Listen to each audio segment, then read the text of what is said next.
আসসালামু আলাইকুম। সবাইকে অসংখ্য অভিনন্দন ও শুভেচ্ছা জানিয়ে শুরু করছি আমাদের আজকের ম্যাথ সলিউশন। তো প্রশ্নে বলা হয়েছে 5টি বিড়াল 5টি ইঁদুর ধরতে 5 মিনিট সময় লাগায়। 100টি বিড়াল 100টি ইঁদুর ধরতে কতক্ষণ সময় লাগাবে? তো মনে করি 5টি বিড়াল না, 5টি বিড়াল 5টি ইঁদুর ধরে,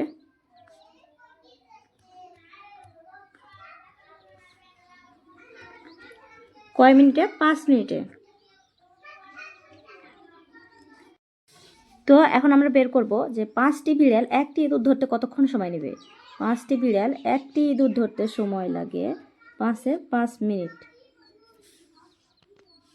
এখন একটি বিড়াল একটি ইঁদুর ধরতে কতক্ষণ সময় নেবে? 5 × 5 ভাগ 5। তো আমরা ক্যালকুলেশন করলে পেয়ে যাব যে একটি বিড়াল একটি ইঁদুর ধরতে কত মিনিট সময় লাগে। এরপরে বলা হয়েছে 100টি বিড়াল 100টি ইঁদুর ধরতে কতক্ষণ সময় নেবে। 100টি বিড়াল একটি ইঁদুর ধরতে কতক্ষণ সময় লাগে? একটি ইঁদুর ধরতে সময় নেবে 5 × 5 ভাগ 5 × 100। তো এখন আমরা বের করব যে 100টি বিড়াল 100টি ইঁদুর ধরতে 100টি বিড়াল 100টি ইঁদুর ধরতে সময় নেবে 5 × 5 × 100 ভাগ 5 × 100। যদি আমরা ক্যালকুলেশন করি তাহলে পেয়ে যাব যে কতক্ষণ সময় লাগে।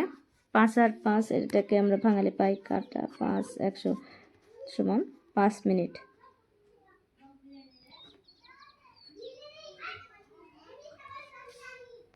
অতএব কি বলা হলো? 5টি বিড়াল 5টি ইঁদুর ধরতে যে সময় নেবে 100টি বিড়াল 100টি ইঁদুর ধরতেও সেই একই সময় লাগবে, অর্থাৎ 5 মিনিট।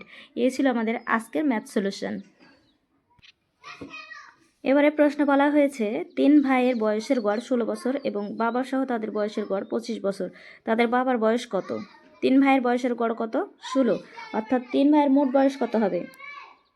সমাধান 3 ভাইয়ের মোট বয়স সমান 16 × 3, 3 = 48। এবারে বলা হয়েছে বাবা সহ তাদের বয়সের গড়, অর্থাৎ 4 জনের বাবা সহ 3 ছেলের মোট বয়স কত? বয়স সমান 25 × 4, 4 × 25 = 100। তাহলে আমরা কি পাবো? বাবার বয়স। সুতরাং বাবার বয়স কিভাবে পাবো?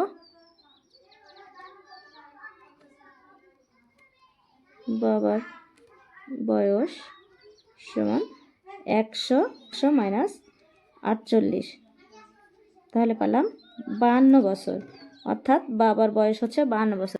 এই ছিল আজকের ম্যাথ সলিউশন। এতক্ষণ আমাদের সঙ্গে থাকার জন্য আপনাদের অসংখ্য ধন্যবাদ।